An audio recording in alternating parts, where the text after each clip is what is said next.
ہونے والا ہے۔ تو اللہ کے رسول صلی اللہ علیہ وسلم نے روشن دلائل پر، روشن بینات پر، روشن کتاب، روشن اقوال، روشن حکمت، روشن حدیث پر ہمیں چھوڑے گئے۔ اللہ کے رسول صلی اللہ علیہ وسلم نے یہ امانت ہمارے سپرد کر دی۔ حجۃ الوداع میں اللہ کے رسول صلی اللہ علیہ وسلم نے فرمایا، کیا میں نے تمہیں جو کچھ رب کی طرف سے مجھے آیا تھا وہ پیغام تمہیں پورا نہیں پہنچا دیا؟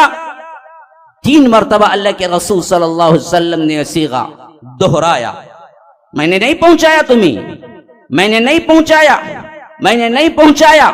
تو اصحاب رسول اللہ صلی اللہ علیہ وسلم کا 1,24,000 کا مجمع پکار اٹھا، ہاں بالکل آپ نے پہنچا دیا، ادیتا، بالکل ادا کر دیا، اور آپ کی امانت جو تھی وہ ہم تک پہنچا دی۔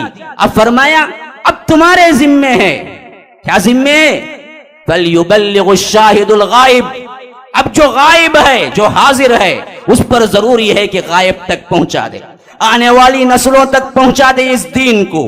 اب تمہاری ذمہ، جب تک میں رہا یہ ذمہ داری میں کرتا رہا، لیکن آج میں جا رہا ہوں تو تم پر یہ ذمہ داری دیے جا رہا ہوں کہ بلغوا عنی ولو آیا، میری طرف سے ایک آیت ہی کیوں نہ ہو، ایک نصیحت ہی کیوں نہ ہو، تمہیں پہنچانا ذمہ داری ہے۔ اگر تم یہ نہ کرو گے، ابن حبان کی روایت ہے، ابن خزیمہ کی روایت ہے کہ اللہ کے رسول صلی اللہ علیہ وسلم نے فرمایا لَتَنْهَوُنَّ عَنِ الْمُنْكَرِ، اللہ تبارک و تعالی نے تم پر یہ واجب کیا ہے، برائی کو روکو، نیکی کو حکم کرو۔ اگر تم نے یہ نہ کیا کہ نت نئی بیماریاں اللہ تبارک و تعالی تمہارے اندر پیدا کر دے گا، نت نئی مصائب و آلام اللہ تبارک و تعالی تم پر ڈال دے گا، نت نئے عذابات آسمان اور زمین سے ایسے نازل ہوں گے اس سے پہلے تمہارے اسلاف نے کبھی نہیں دیکھا ہوگا۔ یہ امت کے اندر اللہ کے رسول صلی اللہ علیہ وسلم نے آگاہ کیا کہ دیکھو تمہارا اصل کام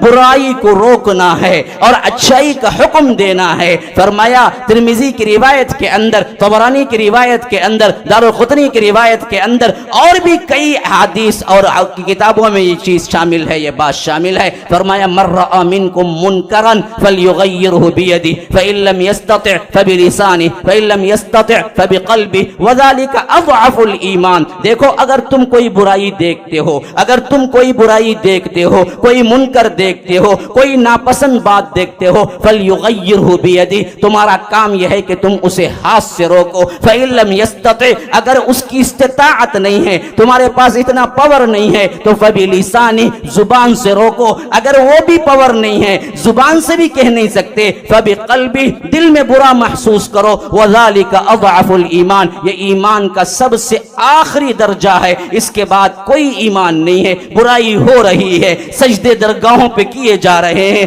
جھنڈوں پہ کیے جا رہے ہیں، بنڈوں پہ کیے جا رہے ہیں، لوگ یہاں ہے فحش میں، لوگ کیا ہے ننگا پن میں، لوگ کیا ہے سنیما میں، لوگ کیا ہے اسی طرح کے نشیلی چیزوں میں، معاشرے کا بگاڑ ہے۔ لیکن ہم پہ جی ہمارے اپنے کارکردگی میں، ہمارے اپنے 24 گھنٹوں کی زندگی میں کوئی انقلاب برپا نہ ہوتا، کوئی درد مندی شامل نہ ہوتی، کوئی روکنے کا جذبہ شامل نہ ہوتا۔ اللہ کی قسم کھا کے کہتا ہوں، دوبارہ اور سہبارہ اللہ کی قسم کھا کے کہتا ہوں، پھر تو ایمان کی کوئی گارنٹی نہیں ہے، اس سے کمزور ترین ایمان کوئی نہیں ہے۔ وَذَلِكَ أَضْعَفُ الْإِيمَانِ، یہ ایمان کا سب سے آخری درجہ ہے۔ دوسری ابن حبان کی روایت نے فرمایا کہ پھر تو رائی کے دانے کے برابر بھی تمہارے دل میں ایمان نہیں ہے۔ جب تم برائی کو دیکھو تو اس سے نفرت کرو، اسے روکو، اسے زبان سے روکو، اسے ہاتھ سے روکو، جب تک نہیں عن المنکر، امر بالمعروف یہ کام ہوتا رہا، اللہ کی رحمت کی برکت برستی رہی، اللہ تبارک و تعالی انعامات نوازتا رہا۔